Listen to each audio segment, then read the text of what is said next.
Hey friends, welcome to Homeschool-ology. If you're a subscriber, welcome back. If you're new here, my name is Nikki. I'm a homeschooling mom of 4. I've got a 7th grader, 3rd grader, and 5 and 3-year-old doing a combined pre-K level. On this channel, I would normally talk about secular homeschooling, but I do also enjoy sharing our travels with you guys, traveling with a larger family. And the Fridays for March and probably most of April are going to be Disney Friday, a Disney Friday series. So this is our kind of telling you about our week-long trip that we took in February. And today's video is Park Day 3, so Magic Kingdom, and my family has arrived, and this is the first day we are using Genie Plus. So if you'd like to hear about any of that stuff, I hope you'll stick around.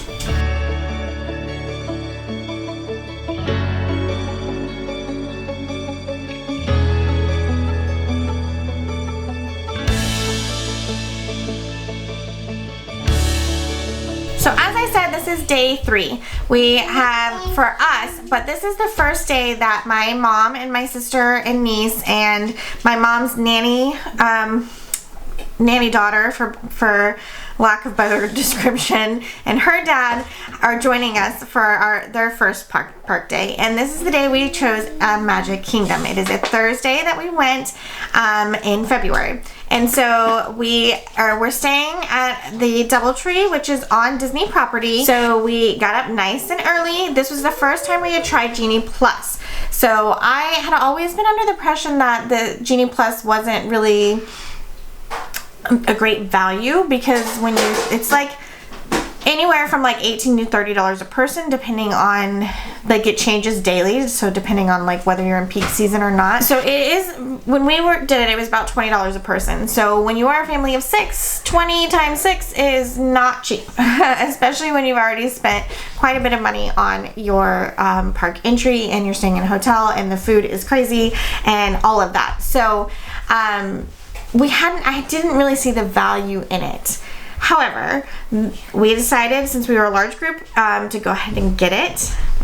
And I'm definitely a believer now, because it really was worth it. Like, I do see the value in it. That does not mean I'm going to be getting it every time, because it is not cheap.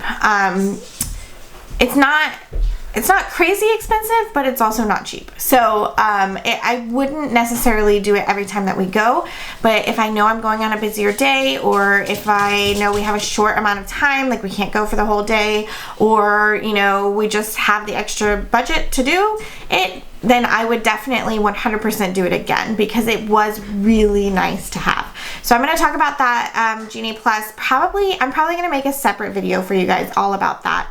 That I'll be sharing sooner rather than later, sometime on this Disney Friday series. But we did take advantage of that. So that did mean that I had to get up and be ready to book our first thing bright and early at 7 a.m. I know that's not early for some people, but for homeschoolers, that's kind of early. It did mean also, this is the one thing that I don't like about it. You can't, unless you're buying Genie Plus for your entire trip, like for every day that you're doing it, you cannot buy Genie Plus until midnight of the day that you're going, which means, and then you have to book everything at 7 a.m. I don't really know what they were thinking with this process, because that means that you're getting less than 7 hours of sleep, like somewhere in the 6 something range, because you have to stay up till midnight to buy them, and then you have to be up and ready at 7 a.m. to collect them. So, which I guess you could wait until, wake up at 6 and buy them, and then, but like, it just is a bad system. Somebody needs to rethink this system. Disney, if you're watching, rethink it. But anyways, that means I had to be up and ready to be booking our first attraction at 7 a.m. Which worked out fine, because we were wanting to take advantage of the early entry, which starts at 8:30, and that just meant that I got up, got myself ready, sat down, did my bookings, and then got my kids ready, and we headed out. So it did work out great, but I wish I wouldn't have had to stay up till midnight to buy them, because I would have liked to have gone to sleep at 10 when we actually got in bed. But anyways, that is my one little complaint. But I was able to select our first pass, and we got dressed and we got there. We took full advantage of our early entry. We weren't there quite when, we were like a few minutes after the rope dropped for entering the park with your early entry, but we were still really early, and our first pass wasn't until a little bit later, like it was like in that 9-10 o'clock range, but so we did have some time to fit in a few things before we had that first pass, and then we headed over to Tomorrowland to do Buzz Lightyear. It just seems to be our tradition. I don't know, my husband's favorite ride is Buzz Lightyear, and so I think we kind of always do that ride first to kind of help set him up for, a good day. I don't know. It's just our tradition. It's what we've always done, and so we were there and we were like, where should we go first? We have a little bit of time before this first pass, and we just naturally gravitated towards Buzz Lightyear. So that was the very first thing we did. It was super fun. If you haven't gone on that ride, it is a great ride. And my husband maxes it out every single time. I don't know how he does it. I don't know how he's so good. I gave up on trying to beat him. But it's really, really fun. You're like shooting a laser at aliens. It's super fun. So we did that. And then we headed on over, our group that wanted to do the roller coaster headed on over to Space Mountain, and the rest of them went to the People Mover. This is a great combo. So if you have people who don't like riding the roller coaster, and you're not planning on taking advantage of the rider swap, this is a great system. The people who want to ride Space Mountain, head on over to Space Mountain. The people who don't, hit the People Mover. It's a nice, slow, easy ride that my little kids have always enjoyed. And you just kind of go through the whole Tomorrowland in an open little carriage, and it's just really nice and great. And sometimes they can even ride it twice in the time that it takes us to ride Space Mountain. Sometimes I ride it once and then get a snack or go to a shop or something. But it's just a great combo for those who don't want to or can't ride. And so we did that, and then my ones who go on Space Mountain, they still want to do the People Mover. So we typically either all go together again, or if the People Mover people don't want to go, the ones that rode it the first time, they'll go have a snack or something while we ride it real quick. So then we headed on over to go do our fast passes, and we did Big Thunder because that is my kids' favorite ride to do at Magic Kingdom. They love Big Thunder. Huh? I hate pirates. What'd you say? Because I hate pirates. You hate pirates. So, Little Miss, after we did Big Thunder, we did head over to Pirates, and Little Miss was not a fan. You didn't like it, did you? Why didn't you like it? I don't like pirates. You don't like Pirates? Because it's dark? Is it dark? Yeah. Yeah, and is it noisy? Yeah. Yeah. Did you like it when we dropped down in the water? No. I don't really dropped in the water. You don't like it when you dropped in the water? No. No. Was it scary? Yeah. No. No. So we did do Pirates. Little Miss, not a big fan, but with the rest of us enjoyed it. And then that was about the time that we were ready for our reservation. So we did book Tony's Italian Restaurant, which is at the front of the park, for lunch that day. And this is, we had a party of 12 that day. It's not easy to get a reservation for a party that large. So this is our system. I don't know if it's cheating the system or not, or if it's the right thing to do, but it works for us. And Disney is usually pretty accommodating for it. So I will book for half the party. So I'll book a party for 6, and then somebody else in our group that has their own account, like my sister, will book a party of 6 for the same restaurant at the same time, or as close to the same time as possible. And then when we arrive, we will let the cast member know that we have 2 reservations, but we'd like them to be together if possible. They can't always make it happen, but they usually can. Sometimes we've even been sat all together, and sometimes we get sat at 2 tables that are next to each other. The only downside to the system is that, like, we had 6 adults and 6 kids, but you can't. Sometimes they'll let you, and sometimes they won't.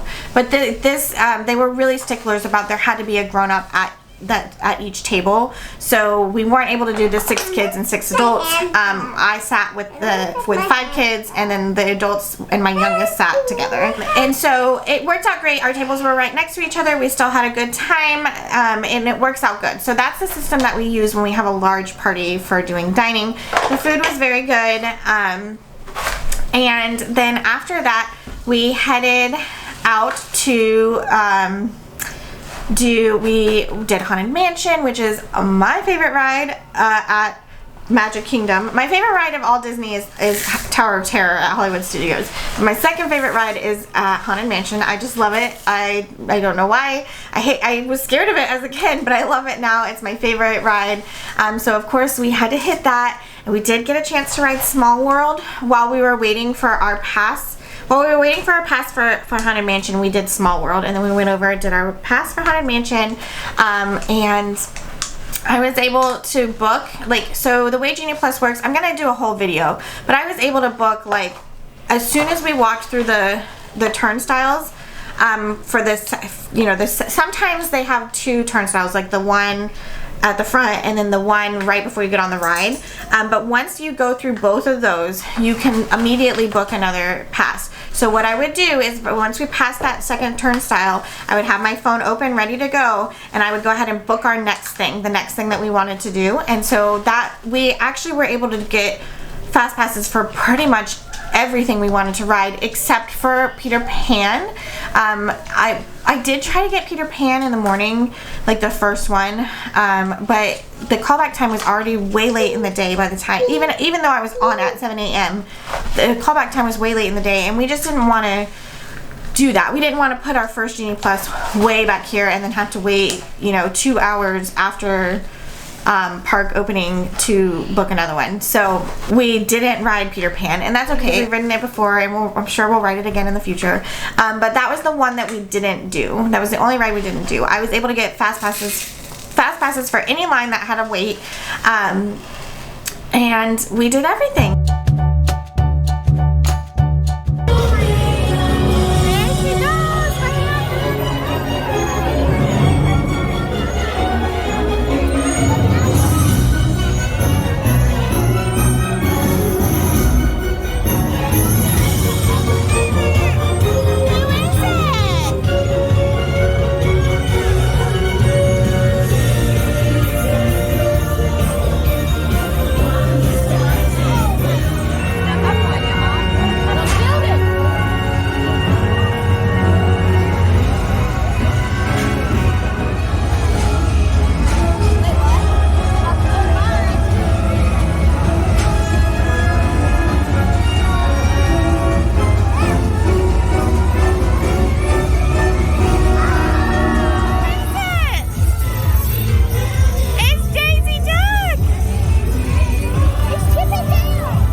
Oh. No, just the one. Birthday.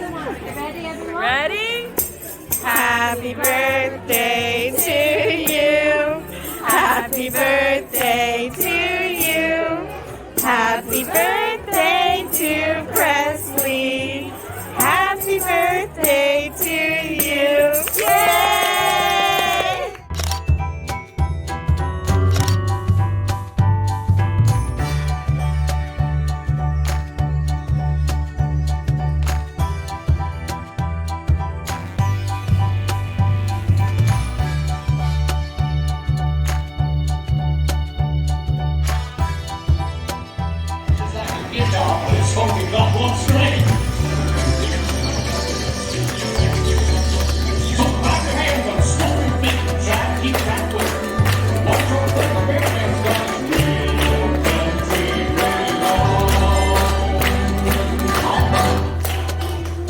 After we did a Haunted Mansion and Small World, we headed over to Winnie the Pooh, and everybody did Winnie the Pooh. And then I had booked the Barnstormer, so we went into the Barnstormer. After the Barnstormer, we headed over to the Ariel ride, and we did that one. And then at that point in the day, what did we do? Oh, the kids wanted to go back and ride Big Thunder again, and so you cannot book 2 fast pass lanes for the same ride in a day. They got to ride Big Thunder again, and then we went and got set up for the fireworks show. We do love the fireworks show. It is worth watching. If you're going to be there for Magic Kingdom for 2 days, go watch it your first day, and then the second day take advantage of riding rides during that time when your lines are really short. So we did that, and then to kind of let the rush of people, because this is how it goes. Fireworks ends, everybody walks out. So if you are facing away from the castle, to the left, there is a walkway between Tomorrowland and Main Street that they open up for people, and it goes straight from that area there by the ice cream shop straight to the front. Y'all, take advantage of that, because Main Street is bonkers at that time, and a lot of people don't know about this little side entry, or side exit that they will open. They don't open it every single time. The crowds have to be large, but crowds are often large. We were there in a not busy season, and they definitely opened it, and you get to just jet right out. But we decided that we wanted to take advantage of, we wanted to let most of that crowd go. So we decided we would go do one more ride before we left. We ended up doing Buzz Lightyear again because everybody loves it. It's such a fun ride. We did that one, and then we did the Laugh Floor, which is a really cute show. If you haven't seen it or done it, you should do it. And so we did that, and then we decided to head out, and of course, it started pouring rain. Poured. And it wasn't supposed to rain. That's Florida for you. It wasn't supposed to rain at all. Didn't have our ponchos because it wasn't going to rain, and it poured. We were soaked. So don't take one pair of shoes to Disney. Always have 2 pairs of shoes, because when you get soaking wet like that, your shoes are not dry the next morning.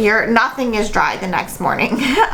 So luckily we had taken 2 sets of shoes, and we got to wear our other shoes the next day. But we got rained on, but we made it back to our hotel, and we got in bed to rest. So I hopefully have shared all the videos and pictures with you over here, or somewhere in this video. That was our Magic Kingdom day. It was excellent. Genie Plus was worth it, totally worth it. I'm so glad we did it that day, and I will be sharing that Genie Plus system with you guys, maybe my next video, or maybe the one after Hollywood Studios, which is our last park of this trip. So if you have any questions about anything I chatted about, please let me know down in the comments. While you're down there, I would love for you to subscribe to this channel and ring that notification bell so you know when the videos are coming out. I typically post Mondays and Wednesdays, mostly homeschool stuff on those days, and then Fridays I reserve for travel if I have them. Sometimes I'll do travel on Mondays, but that's typically how the system goes around here. And I hope you are enjoying this Disney Fridays series, and I do have a few more videos coming in the series for you guys, and I think that's all I'm going to chat with you guys about today. So I will chat with you guys again real soon. Don't forget, you can follow me over on Instagram at Homeschool-ology, and I will talk to you guys again real soon. Bye.